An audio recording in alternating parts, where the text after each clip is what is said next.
Subscribe कीजिए UP ताजा news channel को और घंटी को दबा दीजिए ताकि सबसे पहले आप तक खबरें पहुंच जाएं।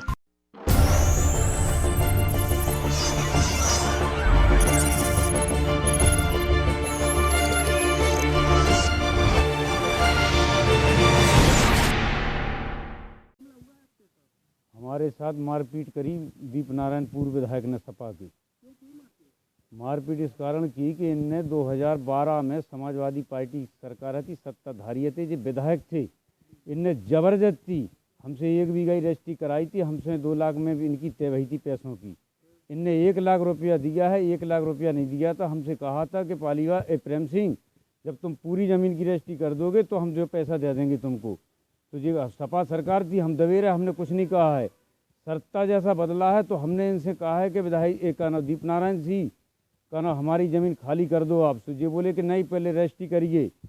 तो का नाम हमारी इनकी 10 दिन पहले बात हुई। ये बोले हम 4 दिन बाद आ रहा है, फिर हम तुमसे बात करेंगे। कोई बात नहीं, हम घरे भगे आए। वो 2 तारीख को शाम के 7 बजे 6:30 बजे इनने गाड़ी भेजी अपनी के का नाम के इनके 4 आदमी आए अज्ञात में। एक अनिल मामा और इनको सारे को सारो है, रिश्तेदार है इनका। वो हमसे बोला कि विधायक जी बुला रहे हैं तुमको, मून में आ गए। तो हमने कही काय के लिए? वो बोलो बात करना है ज़मीन के बारे में। तो हमने कि माँ के नाम है और हम क्या करें? सो बोले तो ठीक है तुम चलो और माँ चलें। तो हमें ना माँ को संगे लुआ गए जी। फिर जो हुआ कि उसे अंदर जाके इनने बैठा लिया। इनने कहा है माँ से कि ज़मीन करिए आप। तो माँ बोली कि तुमने पहले की तो हमारे पैसा नहीं था, अब हम ज़मीन नहीं देंगे। तो इनने कहा है माँ से कि तुम्हारे जो आदमी पति ख़त्म हो गए, वे मर गए, वे बेकर ना है ज़मीन, तो बे करेंगे हमें।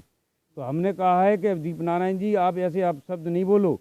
हमने इतना कहा है जी, हमको मारने लगे डंडों से, डंडा लाठी से इनने मारा है। मरे घायल इन्हें हमें को छोड़ गए वहीं बाहर। आगे बढ़ रही थी, बाहर निकाल के छोड़ गए, कमरा बंद कर दिया इनने। फिर हम वहाँ से जैसे तैसे घर पे आए, हम वहाँ 2 जने। फिर हमने डायल नंबर 100 नंबर डायल किया है। 100 नंबर आई। 100 नंबर से हमने कहा हमको दर्द हो रहा है, मोड़ चलना है मेडिकल सबसे पहले। तो 100 नंबर वाले बोले हम बैठाएंगे नहीं, आप बाइक से आगे चलिए, पीछे से हम चल रहे। दीपनारायण के आदमी गाड़ी लें घूम रहे थे हमारे आसपास, हम नहीं निकल पा रहे थे, सब बहुत मजबूरी थी। FIR करने गए, दीपनारायण सिंह का नाम फ़ोन कर रहा था, मैंने नहीं उठाया उसका फ़ोन। फिर हमने ये किया, रिश्तेदारों को उरई से बुलवाया, अपने साले को।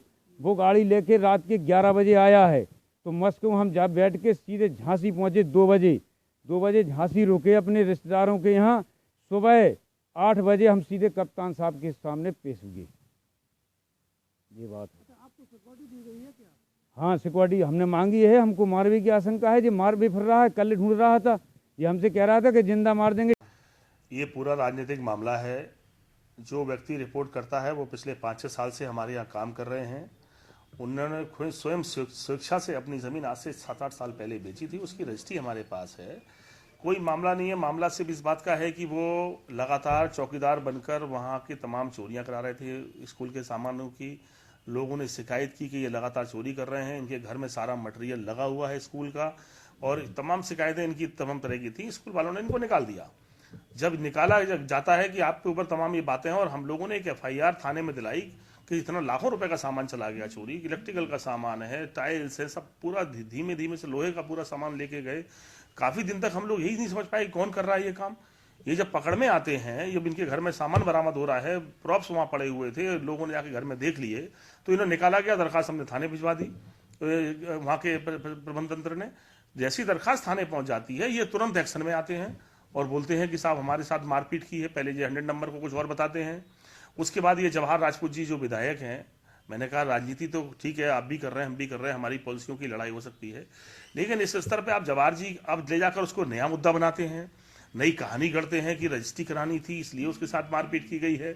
कौन सी रजिस्ट्री करानी थी आपको जानकारी है? कभी देखा उन्होंने? कितने वर्ष पहले उन्होंने हमें बेनामा किया? जो किनके बीच में सौदा हुआ था, पैसे दिए नहीं, हम लोगों ने जीवन में कभी ऐसा काम नहीं किया। और उन्होंने अपनी जिनके ऊपर मारपीट का आरोप लगाया, वो माता उनकी भी, भले ही वो आज मेरे FIR करता है, पर मैं उनकी माँ भी मेरी माँ के समान है। हम लोगों ने जीवन में ऐसा अपराध नहीं किया, ना कभी जीवन में कर सकते हैं, ना कभी ऐसी कोई घटना करने की सोचते हैं भी है दिमाग में। उसमें बताया गया कि आप अपने कॉलेज ले गए थे, तो हमने कहा ना पुलिस जाके वहाँ, अगर वो कह रहे हैं कि हमें कमरे में लेके जाके मारा था, तो कमरा बताएं पुलिस को। वहाँ सारे कमरों में टीवी वो लगे, कैमरे लगे हुए हैं। 1 सेकंड में सारी सच्चाई निकल के बाहर आ जाएगी। कितनी बार झूठ बोलेंगे, कितनी घटना को झूठी बनाएंगे। हम कह रहे हैं वो उनकी माँ से पूछ लें, अपने बच्चे की ही कसम खा जाएं क्या मैंने उनके साथ कोई मारपीट की। आप इस तरह की बातें करके सिर्फ इसलिए कि चुनाव का समय है और यहाँ तमाम चीजें चल रही हैं, आप राजनीति करें पर इस तरह से बदनाम करने की कोशिश नहीं करें। हम लोगों ने माता बहनों का हमेशा सम्मान रखा है, हम उनके लिए अपनी जान देने वाले लोग हैं। रही बात किसी की चोरी करने की, चोरी करने वाला दबाव बनाएगा कि एफआईआर लिखाने से हम बच जाएंगे, तो हम उसको कार्रवाई तो करेंगे और उसकी जांच जरूर कराएंगे। हम कहेंगे पुलिस से कि आप निष्पक्ष जांच करें, मेरी दरखास्त की भी एफआईआर लिखें। जो पहले से वहां विचाराधीन थाने में है उस पर एफआईआर नहीं होती है। एक घटना जो मनगढ़ंत कहानी बनाकर अगले दिन शाम को 9 बजे रात की रिपोर्ट लिखाई जा रही है। जिसको उठा ले जाने की बात कही वो आपके यहाँ क्या करता था? मैंने कहा ना कि जिसकी जो इस पे आरोप लगा रहे हैं वो एफआईआर करता है, इसलिए उसको फंसा दिया कि वो साले का साला है, वो वहां प्रबंध तंत्र में सदस्य है। उन्होंने थाने में जाकर दरखास्त दे दी, बस ये पता लग गया कि दरखास्त देने वाला कौन आदमी है, तो उसका भी नाम लेने लगे कि वो जो है लिवा कर लेगा। या वो तो आरोप लगा रहे कि हम उनके गांव आए थे लेने के लिए। तो आप गांव भर इतना बड़ा है, क्या हम गांव गए, क्या माताजी को लेने गए या उनसे बात करी? और जिस कमरे की बात, किसी भी रूप में कहीं भी 1% भी सच्चाई नहीं है। ये राजनीतिक मामला है। मैं जवाहर जी से फिर कहूंगा, राजनीति इस स्तर पर मत लाओ। आप इस तरह की राजनीति करें, क्या राजनीति में लड़ाई थी मुद्दों की। अरे हमने बांध बनाया, तुम बांध बनाओ। तुम वो काम करो जो हमने सड़कें बनाई, तुम सड़कें बनाओ। आप जो हमने नहर बनवाई, नहर बनवाओ। आप कोई काम तो करो। आप मुकदमा लिखा दोगे झूठा, तो आपके खिलाफ भी झूठा मुकदमा लिखेगा फिर। उन्होंने शिकायतकर्ता ये कहा है कि हमारी जमीन ने दी थी, उसका कुछ पैसा बकाया था और बाकी जमीन जबर लेना चाहती थी, जिसमें क्या सच्चाई है? अगर 1 रुपए का भी लेन देन बकाया हो तो राजनीति छोड़ देंगे अपनी पूरी हम। ये बेईमानी की बात है, पूरा पैसा ले चुके हैं, सब कुछ था। हाँ, विश्वास में हमने कुल 1 बीघा जमीन की रजिस्ट्री नहीं कराई, ये हमने भरोसा किया क्योंकि हमारे यहाँ काम कर रहे थे लगातार। ये वो भी जमीन मैंने छुई नहीं पड़ी है वही मौके पर उनकी है, और ना उसकी मुझे कोई जरूरत है। ये लगभग 6 साल से, 3 साल से भी मूल में तनख्वाह मिली थी। इनके पहले आईटीआई में काम कर रहे थे। 6 साल से कर्मचारी, आज भी कर्मचारी हैं। अभी हमें निकाला नहीं, सिर्फ मौखिक चौकीदार ने कह दिया कि जाओ, तुम्हें नहीं रखेंगे क्योंकि प्रबंध तंत्र ने आपके घर में तमाम सामान पाया जा रहा है और अब पुलिस जांच करेगी। तब तक ये सब बातें इनकी नहीं बना दी इन्होंने। तो क्या ये जो मून सिटी बन रही थी वहां पे ये काम करता था? नहीं, ये मून सिटी का सवाल नहीं है। ये मून इंटरनेशनल स्कूल में चपरासी थे, बगल में आईटीआई खुला हुआ वीराना लक्ष्मीबाई झांसी के नाम पर हमारा आईटीआई स्कूल है, जहां इनकी जमीन का जो बात ये कह रहे हैं वो बरसों पुरानी, आज से 10 साल हो गए उस संस्था को चलते हुए। वहीं से चोरी की है। हाँ, लगातार चोरी करी है इन्होंने। इतनी सारी बातें हैं। मैंने कहा ना कि आप इनके घर की तलाशी जब पुलिस लेगी तो घर में सरिया कहां से लेकर आए, घर में जो टाइल लगी है वो देखो कहां से आई, आप देखिए बिजली का सामान कहां से उठाकर लेकर आए। ये सारी संस्थाओं का सामान ले जाकर धीमे धीमे इन्होंने अपना पूरा मकान बनाया। बेचारे एक ठेकेदार के प्रॉप्स रखे थे, वो उठा के ले गए अपने घर में ले गए। और जैसी ये खबर लगा कि जो रिपोर्ट हो रही है यहाँ हुआ कि ये लेकिन कहाँ लेकर जाएंगे, मैंने कहा पुलिस जब जांच करेगी सब चीजें बरामद होंगी वहीं से। पूरा मामला क्या कार्रवाई चल रही है? इसमें एक महिला के तहरीर पे, जिसमें डायल 100 की गाड़ी भी गई थी, एफआईआर दर्ज की गई है और उसका इन्वेस्टिगेशन किया जा रहा है। उसमें जो फैक्ट्स होंगे उसके अकॉर्डिंग कार्रवाई होगी। सर, मुकदमा किस पे गया अभी, किस मामले को लेकर? एक मुकदमा एक व्यक्ति के खिलाफ नामजद है और अन्य अज्ञात व्यक्तियों को। दीप नारायण जी हैं, एक्स एमएलए हैं, उनका उसमें नाम है।